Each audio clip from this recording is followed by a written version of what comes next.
And here we find ourselves, ready to watch a movie trailer for a movie that, honestly, a lot of people didn't think would actually come to fruition. I'm really excited about this fucking movie. Okay. Some people are excited about this film. Me, it's in the Marvel Cinematic Universe, which means, there's going to be people who are, ardent followers of it. And there's going to be people out there who say it's trash just because it's in the Marvel Cinematic Universe. Me, I'm just going to say I'm going to watch this film, and if it's good, it's good. I'm not going to, pick sides or anything like that. I'm just going to say, hey, we got another good one. So, Nate originally wanted to record this yesterday without you two here, and I'm like, okay, we can't record this without Kyra. We can't do it. Well, I didn't think we had anything for Thursday. And then I remembered, oh crap, I haven't checked to see if all the way has been cleared. And lo and behold, it had been cleared. Yay! Although not cleared for monetization, and we're not making any money off of it. So, well. That's like half of all YouTube nowadays.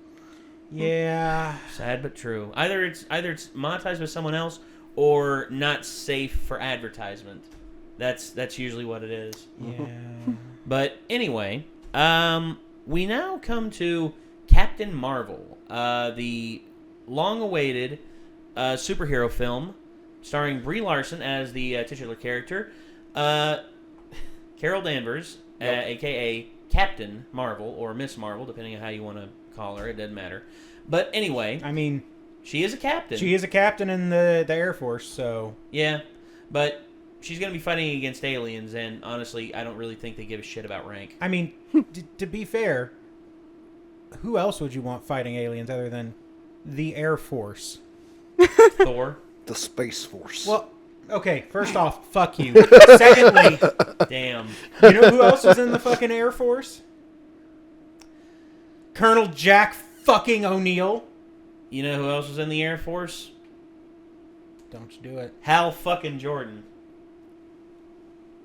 I mean, it's not his fault they made a real shitty movie. I know. Don't blame it on him. Not his fucking fault.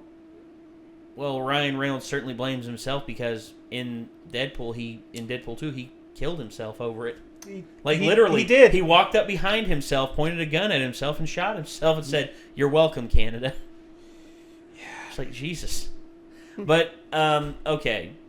This film has a lot of hype behind it, and it's second film that we are seeing in the Marvel Cinematic Universe after the events of Infinity War. It's the first one. It's the first one. Ant-Man was during, or Ant-Man and the Wasp. Well, Ant-Man catches... This isn't going to be set after, though. What? Yeah, it's set before. This is her earlier. origin story. Yeah. Oh. Okay. So... And it's going to lead into Infinity War. This is going to be the last film before Infinity. So you're saying this is the second Marvel movie to come out after Infinity War? Yeah. Second Marvel movie to come after Infinity War, and the last one before Part 2, which comes out in May. Is it the last one? Like, have they confirmed that? No, it's not the last one. No, I'm saying before that comes out. Yes. This comes out in March, whereas... So I thought they were going to do a little bit more with it, because people had speculated that before everything that happened in Infinity War was going to be undone, quote-unquote, or... I don't think... However that's resolved, like that there was going to be like a whole new... Essentially like Avengers crew and stuff set up. Well... No, there is going to be a whole new Avengers crew set up, and I think the original, a lot of the originals are either going to be, not forced into retirement, but they're going to go into retirement, and they may come back every now and again, I don't know, for like a cameo or something like that. But out of the original Avengers, you had Cap, Thor, Iron Man, the Hulk, Hawkeye, and Black Widow.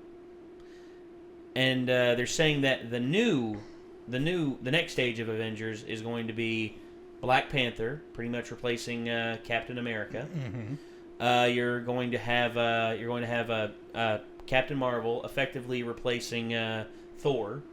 Mm-hmm. And then you're going to have they're saying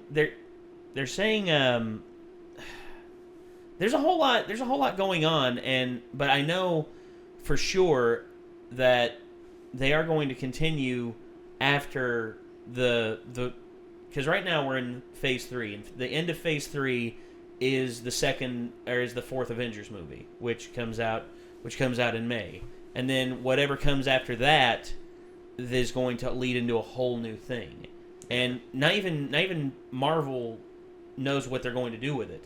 They don't know what they're going to do. All they know is they have another Spider-Man movie set up. They have another Black Panther movie in the works. They have another Doctor Strange in the works.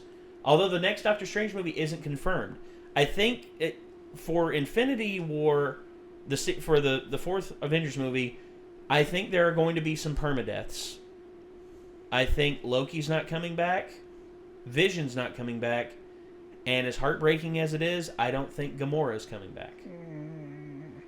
And I think we might have some permadeaths some other permadeaths happen, specifically some of the original Avengers. I'm thinking maybe Cap.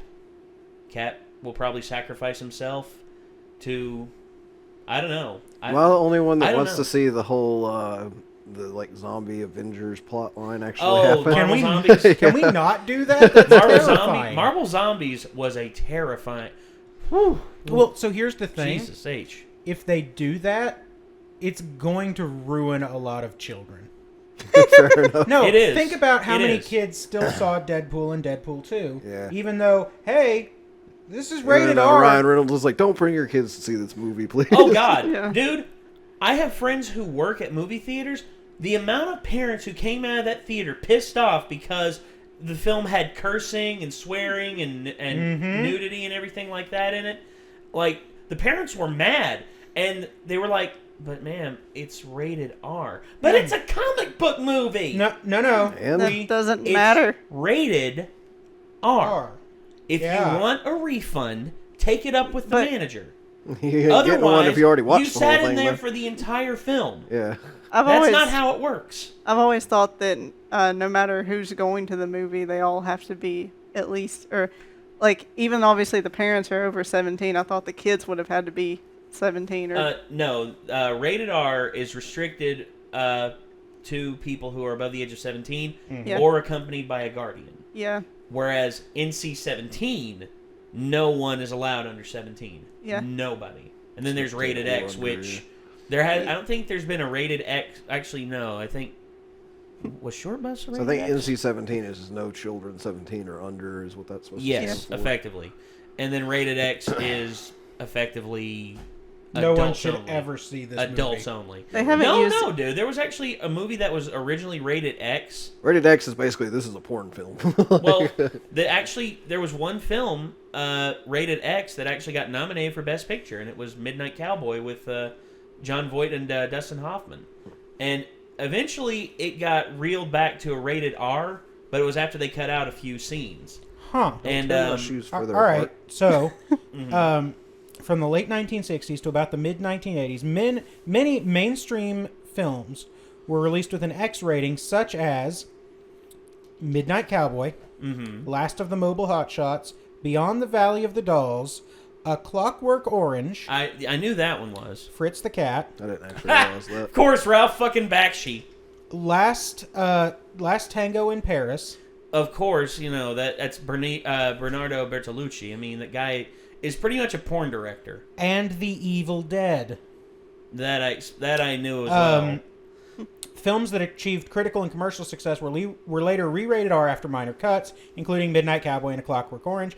The threat of an X rating also encouraged filmmakers to re-edit their films to achieve an R rating. One notable example of this was the 1987 satirical action film RoboCop.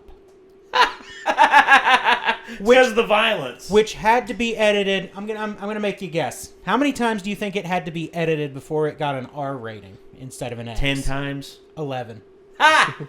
Almost. I was You're almost close. there. Well, I'm not surprised because the amount of violence that's in that film for that time was shocking. Yeah. It was shocking, man. I mean, the amount of violence that you saw in that with, the especially Murphy getting decimated, pretty much getting his arm blown off and getting getting his Oh, chest yeah. cavity caved in by shotgun shells. Holy shit! Yeah. And then It was nuts. And then all of a sudden, here comes freaking Red Foreman up. He's just like, all right, fun's over. Pow, headshot.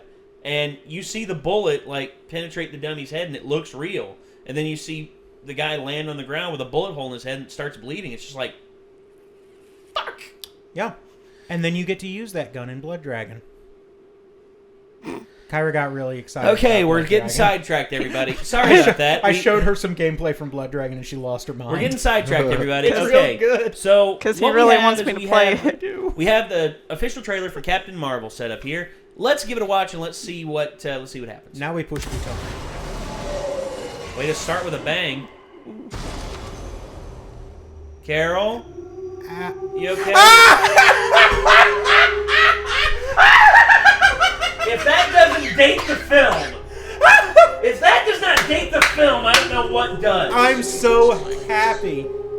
Oh my gosh. I know a renegade soldier when I see one. Never occurred to me that one might come from above. Nick Fury's in this as well. He's a very prominent figure. He better in this be. film. Yeah. He better be, motherfucker. Space invasion. Big car chase. Truth be told, I was ready to hang it up until I met you today. Hey! Oh, you're not from around here. It's hard to explain.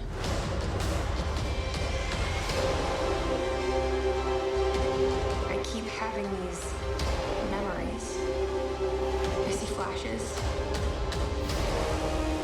I think I had a life here. But I can't tell if it's real. Oh, yeah.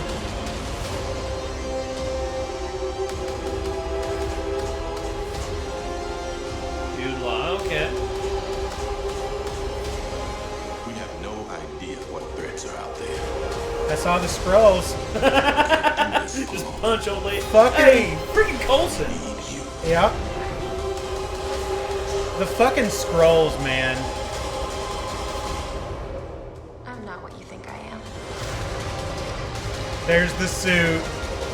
Oh, man.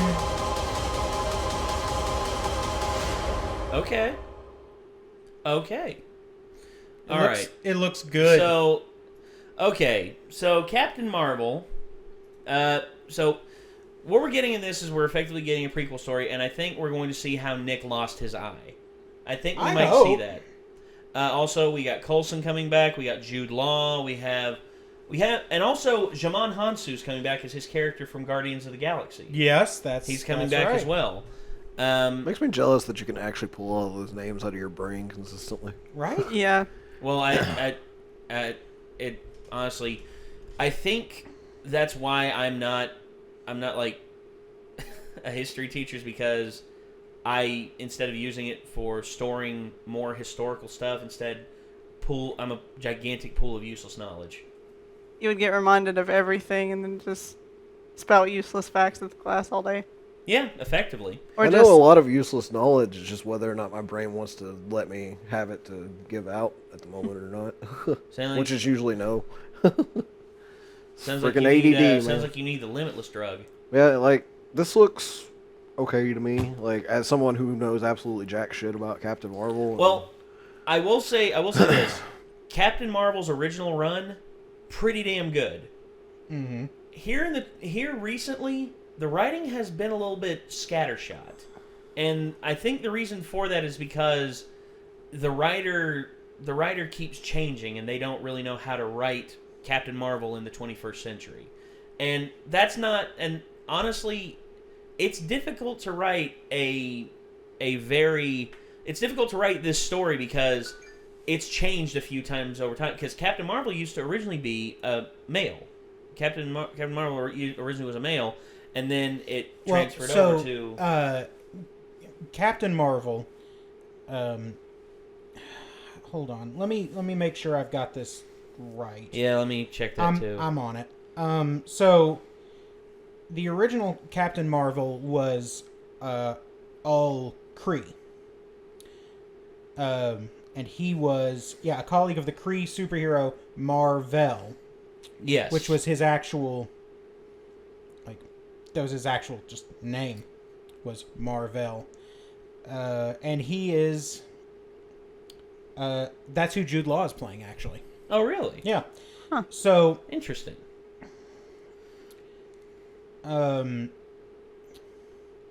then, so Carol Danvers, basically there was an accident. She got infused with Kree DNA, which I'm guessing is why she's getting, like, some memories of a life here. And she's like, I don't know if this is real or not, because there's some Kree genetic memory, if I had to guess. Well, yeah. I mean, I think how she's going to see herself, she's going to see herself as a Kree who has crash landed on Earth. But then, as she roams around Earth and sees more of Earth, Yeah. she's going to be reminded of her life that she had before she was infused with the Kree DNA. Yeah. Because I think it's going to be it's going to be like a rediscovery of herself. She's not just going to see herself as Kree anymore. She's going to see herself as a human with Kree abilities that is actually able to fight the battles that humanity cannot fight for themselves. And she's going to rise up and want more and want to do more for humanity. And honestly, that's, I mean, say what you will about okay. There was actually a casting rumor that was circulating about a few years ago. Ronda Rousey was in the running to play I remember play that. Captain Marvel. And given that Ronda Rousey is a legit badass, I mean, if she gets a hold of you, say bye-bye to the arm she grabs onto, effectively. And all respect to Brie Larson, I'd like to have seen Ronda Rousey in this role. Although I think maybe Marvel didn't have confidence in Rousey's acting ability. I'm not sure, because that's what I've heard some studio execs say, is that they're worried about Ronda Rousey's acting ability, that she needs to work on her acting effectively. Well, people are always like, why doesn't this person act and stuff? They seem like they would be badass for that part, and they're mentioning someone who's not a professional actor, and you never know. Like, they could have tried, but they're just not Yeah. Well, there are people rarely who are practice naturals. acting enough. Well, there are people who are naturals at it. They pretty much can just drop in, and like they've had a little bit of training here and there maybe, but they can get a character like. And then there's of course archetypes. Characters who are typically cast as archetypes. Keanu Reeves always cast as the silent, stone-faced killing machine, Or just stoned-faced killing machine. Yeah. I mean... John Wick... God damn it. Him being in John Wick revitalized his career, because originally his career was on dire straits because he was in the movie The Day the World Stood Still, and I gotta be honest, he was terrible in that. Absolutely terrible. And then of course you have character actors who can, you drop them in a role, they can pretty much turn it into their own, like Jack Nicholson, Meryl Streep, and the list goes on and on. And Brie Larson, I'm hoping here that she's able to pull off the character being confused about who she is. Mm-hmm. Her life as Captain Marvel versus her life as Carol Danvers. Yeah. I mean, there's a lot you can touch on there because, she led this life growing up. Mm-hmm. And then, she's not sure if she started out maybe half Kree or if she was genetically re-engineered or what have you. And the Kree are known, they do a lot of genetic engineering on people that maybe don't necessarily want to have their genes re-engineered. But they do it anyway, because the Kree aren't necessarily the nicest folks. I mean, they're better than the goddamn Skrulls, I'll tell you that much. The fucking Skrulls. So, for those of you who don't know, the Skrulls are shapeshifters. We can just become you. Your DNA, our DNA now. Like that little old lady on the bus that she punched in the face, Skrull. There was a huge Skrull invasion in the comics where, like, basically half of the heroes got replaced, and nobody could really tell. There were a couple of people that actually developed methods of going, hey, that's a Skrull. Punch him repeatedly in the face. Let me It's a whole thing. effectively a Kree. You know who else was a Kree in the Marvel Cinematic Universe? Ronan the Accuser, the main bad guy from the first Guardians of the Galaxy movie. That is correct.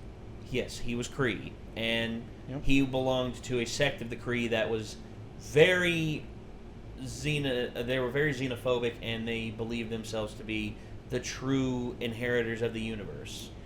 And whereas Captain Marvel, I think she's from a sect that is more along the lines of pushing the boundaries of what is possible, instead of wanting to just like constantly like. You know who else is in this movie? Who? Ronan the Accuser. Oh God. Lee Pace is in this movie. Damn.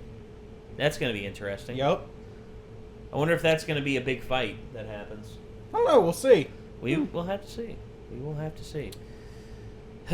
But so I'm excited for this. I'm willing to give. I'm willing to give this a big.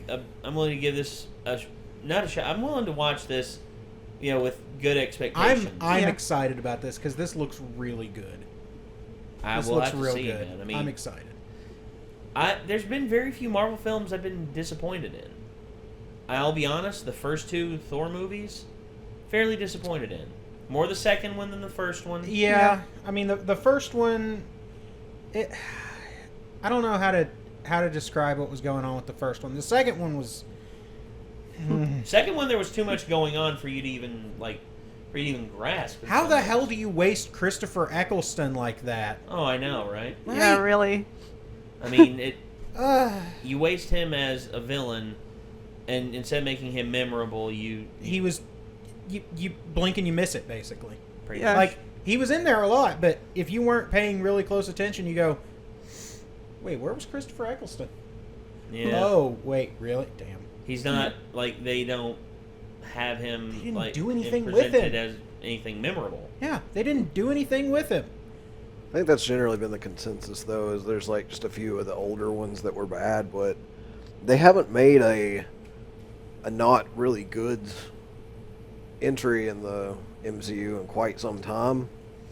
And I think everybody's getting nervous because I don't know that there's any filmmaking company that has that consistent of a track record overall for that long of amount of time. And so it's like any of these movies could be either the one that just That crumbles. it's suddenly a bad one again, like the old, like Thor. I mean, not necessarily bad, but just not as good. Mediocre. Or everybody's worry now is that at any given time, pretty much the entirety of the fan base of this could start to burn out on it. Well, I think if you oversaturate the market with it, burnout will eventually happen, especially if you don't tell other stories. See, I'm worried about we're getting Captain Marvel, and then 2 months later we're getting Avengers 4. See, that's the thing is they are getting close to oversaturating the market. Like, that's dangerously close. Yeah. Look, one film It's a like year. they're pumping them out so but- fast. Yeah, like one a year. That But keeps everybody 3 being like, I can't wait till freaking next year. I mean, But Yeah, three but to like- 3 to 4. yeah, like, when yeah. you have Two 3 to years 4, still you're just fun. like, oh man, Yeah, there's but- another one out already. Oh, I guess we got to go see that. Well, Yeah. it's just it can get a bit tedious, but if the films are good, you see, if the films are good, people are still going to show up for them. Yeah, But if you hear that the film is bad, I think it's only going to take one miss to really hurt their steam on what they've built up so far. we'll have to see. We'll have to see, because for all we know, they could have 3 bad ones in a row and then do another good one, and then it's back to normal again. Yeah. Because I mean, they've Just to- brought in just to a know. fan base so wide and encompassing that it's includes people from the groups of people that don't normally watch movies that are in series like that, and if they have a miss, that could immediately be a large chunk of their fan base gone because they're like, oh, it lost steam already. It's not good anymore. Bye. I'm not watching any more of those. I mean, closed-minded way of being, obviously, but there are people like that. Oh, and I'm sure there those people are absolutely in their fan base because of the fact that they haven't had a bad movie in so long. And they're just, So. and there are some people who are just waiting for this to fail. Just like, man, Yeah. I told you so. I knew it would happen. People just going to see them because they're like, I'm going to go see it because I think this will be the one that sucks. And they walk out and go, damn it, that wasn't the one that sucked. Yeah. Maybe next time. Yeah, there's a lot of ways this can go, and I will say I'm excited to see what they do with this. I hope it meets expectations, and I hope that this is a good lead into. I'm going to the fourth say Avengers film. also, and at the risk of all the backlash and people calling me an asshole and stuff, but I hope this movie doesn't fail, because if this movie fails, you will get called a bigot and a misogynist for not liking it, because it's got a strong female heroine in it. Well, so this is... The way I see this is DC, the biggest success that I think they've had in their run of films, like this current DC cinematic universe. Wonder Woman. Yeah. Oh, by far, yeah. And this is Marvel's chance to respond, because Wonder Woman hit the one thing that Marvel hadn't really done. It's the female superhero. Yeah, and I mean, standalone. And apparently movie. it hit well. Oh, I haven't seen Wonder Woman. And it wasn't just successful Kill me. because all of the people that wanted there to be a female protagonist movie came out to see it. It was successful because it was actually a badass movie. it was good. So- Yeah, and you see, it's about treating the film with respect, like the filmmakers treating the film with respect, not necessarily the fans. The fans, they're going to like it or they're going to not like it. And the studio can they can pull a Kathleen Kennedy and say, "Oh, the film's not successful because of sexism." And it's just like, no, the film didn't do well because it sucked. I'm sorry. Yep. See, that's the thing is like I kind of want this to be successful, so I do don't have too. to be mad at the bullshit of seeing people be like, "Oh, everybody's just hating on it because it has a female protagonist," and me being like, "Go fuck yourselves." It's like, how about the film sucked and go fuck yourselves? Like pretty much. I don't know. I don't know. That shit pisses me off. It seems like studios. I would just prefer it be a good movie so we don't have to worry about that. Know what I mean? There's always going to be people complaining, dude. Though Yeah. I don't even want to scroll down and look at the comments on this. There's always people complaining. It's just the reverse thing. When people have legitimate reasons to complain and people try to undermine that by saying that, oh, you're not allowed to complain about this because X reason, X social justice reason, and I'm just like, shut the fuck up. Oh, well, That's so stupid. There's like I'm- the Ghostbusters I was nostalgia critic that just we like- watched. Like, like, where are it we was gonna- like, oh, are you're we not gonna allowed to say Ghostbusters? Ghostbusters is bad. You're Yeah. not allowed. You're a misogynist if you say this is bad. Blah, blah, yeah. blah. I'm And just like, if you say shut the it's fuck up. good, you're betraying the original and all that. But And it's like, wow, how about everybody just shut the fuck up and we give an honest opinion? Yeah. well, no. How about you that's let not how it works people on the internet enjoy what they anymore. want to enjoy and not enjoy what they don't feel like enjoying? Well, that's not how it works on the internet anymore, dude. The internet, it's mob mentality now. It's oh pretty yeah, much because it you're makes either with everybody us or you're else's against life us. so shitty if I dislike the movie, doesn't it? Yeah, probably Yahtzee had probably one of the best comebacks against in terms of people who do overactive hating on people, because when he listed his top 5 games for 2017, he put Legend of Zelda at number 5. Breath of the Wild at number 5, and he looks. Everybody was rolling. No. Fuck you. No. You know what he said? He's like, yeah, I put it at full. Yeah, nerd boys, what are you gonna do? You gonna complain about it? Go right ahead. Go. It's like I can hear him now. Mom, go grab my deep jacket. I'm gonna put it on and do some serious shunning from the screen. Yeah, good on you, man. Yeah, way to waste everybody's time by complaining. Yeah, you're wasting your time. You know what? You're just sending yourself to an early grave by complaining and getting your blood pressure up over a fucking video game. I just realized the irony, though, in the fact that we're complaining about people complaining. Not really, no. Because if we call them out on it, I know they're just going to be like, well, you're just complaining for that we're complaining. And I'm just like, yeah, it's called freedom of speech. What, you got a defense against it? This is- What's that? No, I don't hear it. We should We should get out of this video. This is going to keep happening if somebody doesn't end it, so I'm ending it. Fair enough. Goodbye. I'm sorry. Do you think you're in power here? Oh. I would be if you'd take a night off to go do something you want to do. I tried. No, he didn't try. I tried real hard to get him to go and see a band. I that he didn't want wanted to go. But Nick wants to go. That's Nick. I'm just afraid my curse is going to kill Chris Jericho if we don't go. Good night, everybody.